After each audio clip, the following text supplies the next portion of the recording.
Je suis là pour vous donner cette information. Malheureusement, notre députée, l'honorable Madame Brigitte Adjamagbo, que nous connaissons tous, est en tournée parlementaire. Vous le savez, elle a même publié une affiche. Elle est en tournée parlementaire et on ne comprend pas le pourquoi. Elle a été empêchée. Parce qu'elle est en tournée parlementaire, elle a démarré avec la ville de Dapaon et ça a commencé ce matin et elle a été empêchée de sortir de la ville de Dapaon. Elle a été empêchée, encerclée à l'hôpital Pédiari Yendoubé. L'hôpital où elle a été encerclée, c'est Pédiari Yendoubé, elle y était coincée. Et puis, bon, quelques instants après, on a eu l'autre nouvelle comme quoi elle est sommée de quitter la région. Elle est encadrée par une unité spéciale de la police et la gendarmerie. C'est dingue. Députée, là, elle est encadrée par une unité spéciale de la police et la gendarmerie qui l'accompagne pour aller chercher ses affaires et prendre la route. C'est-à-dire les détours, les doigts, mais quoi. Bon, je vais vous expliquer la chose vite fait pour que vous puissiez passer l'information. Normalement, je suis en pause, hein, je suis au repos. Hein. Votre ici avait besoin d'un peu de repos, mais vu l'urgence de la chose, me voici. Ok. Elle avait publié une affiche, Madame Brigitte Adjamagbo, sur TikTok, où elle a annoncé sa tournée parlementaire. Hein.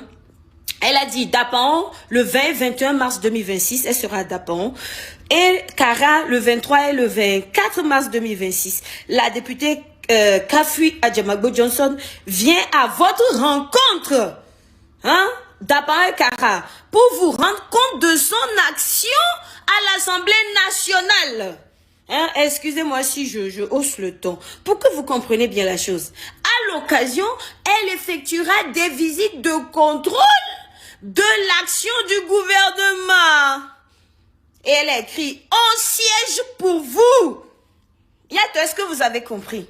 C'est-à-dire que l'action que Madame Brigitte Adjamagbo est partie poser, ce qu'on est en train d'appeler tournée parlementaire là, c'est normalement, c'est légal. C'est ça le travail même d'un député. C'est au Togo qu'on ne voyait pas ce genre de choses. Nos députés unir et tous les autres députés qui ont déjà eu à siéger, vous les connaissez, les zonzons, les zombies députés là. Ils étaient là-bas pour manger seulement. On ne les a jamais entendus faire tourner parlementaire.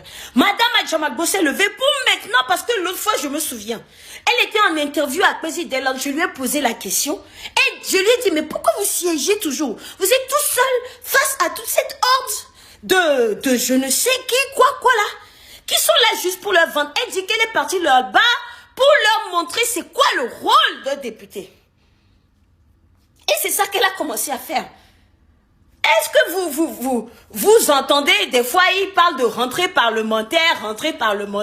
Au fait, c'est ça. À un moment donné, on laisse tous les députés, hein, ils doivent partir vers je ne sais pas, vers des régions, je ne sais pas si on peut dire des circonscriptions. Ouais, je vais me blesser, je suis énervé. Hein? Et voilà, tout ce que vous voulez, partir vers les populations pour leur demander, et quel coton? Quel est Dior? C'est quoi vos problèmes?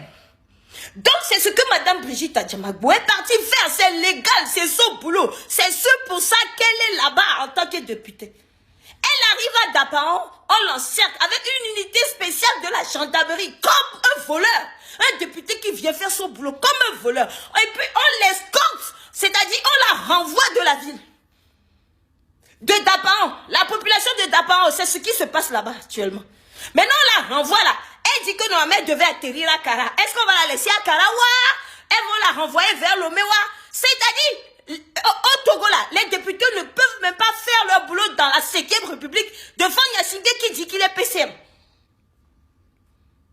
Les autres là, ils foutent rien. On n'a jamais entendu un député faire ce travail. De tous les députés, je dis de tous les partis politiques. Vous les connaissez, il y a des gens qui ont eu des 19 députés, 34 députés là-bas. Là. On ne les a jamais vus faire ça. Madame Adjamagbo se lève pour aller faire ça. On la renvoie. Donc, urgent. Partagez.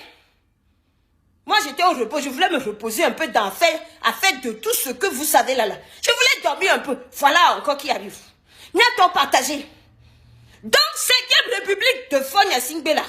C'est-à-dire que même les députés n'ont pas le droit de faire le boulot comme il se doit. Si Madame Adjabagbo n'a pas le droit de partir là, à Dabankara pour rencontrer les populations, vérifier les travaux qui sont en train d'être effectués, venir rencontrer à l'Assemblée nationale là, c'est pourquoi vous créez 5e République là même. Qui va le faire? Si député ne le fait pas avant de venir voter vos lois la con là, qui va le faire? Yato, et nous les Togo, au lieu de vous concentrer sur ces choses-là, restez là-bas, dit ma bio est venu insulter waouh, House of Challenge, yato, nous là on mire, et de là tout mire, et nous verrons les on restez dans des faux buzz. Ma bio, elle est insultée. Pourquoi tu as fait ça? House of Challenge, oh, Minadi, et nous verrons les gens. Avec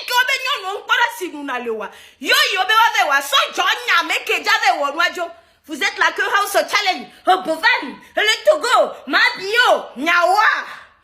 Et il s'en est. J'ai passé.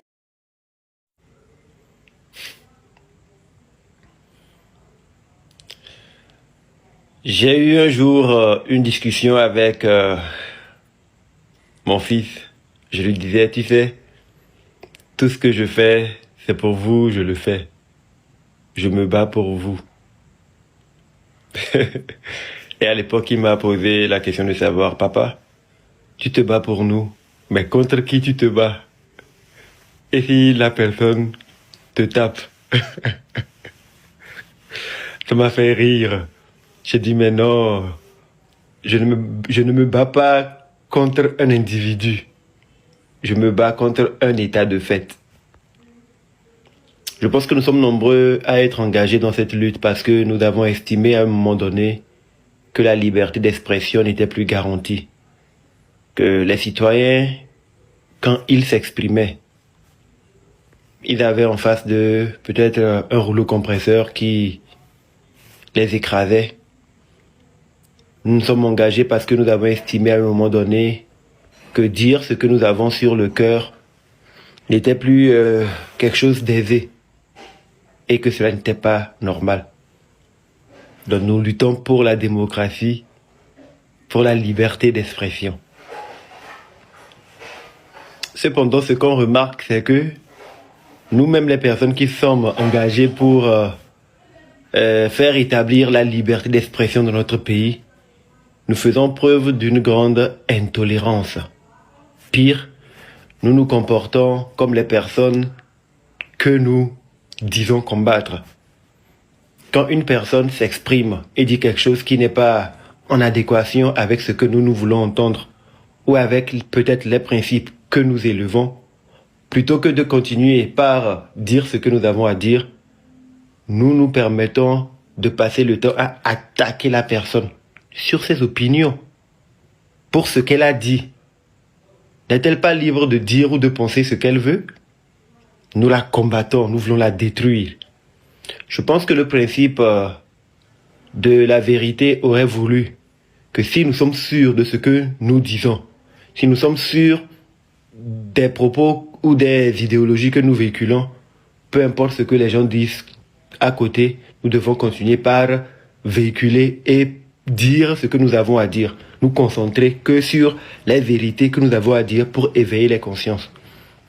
Si nous sommes en train de parler à un peuple, nous passons un message à un peuple, et plutôt que de nous concentrer sur le message que nous passons, sachant que ce message est plus important, nous nous perdons à combattre les idées des autres. Est-ce que nous sommes différents des gens que nous combattons? Où est la liberté d'expression que nous voulons voir si nous nous comportons nous-mêmes ainsi? Si nous laissons nos arguments pour combattre les idées des autres, c'est que quelque part, nous doutons nous-mêmes des idées que nous véhiculons. Nous ne sommes pas sûrs de nous. Donc nous avons peur que les idées des autres puissent éteindre les nôtres. C'est pourquoi nous voulons les combattre, éteindre les personnes. Nous n'avons pas besoin de nous combattre si nous sommes sûrs de nos idées. Nous devons nous concentrer sur l'essentiel. Mais nous faisons tous preuve d'intolérance.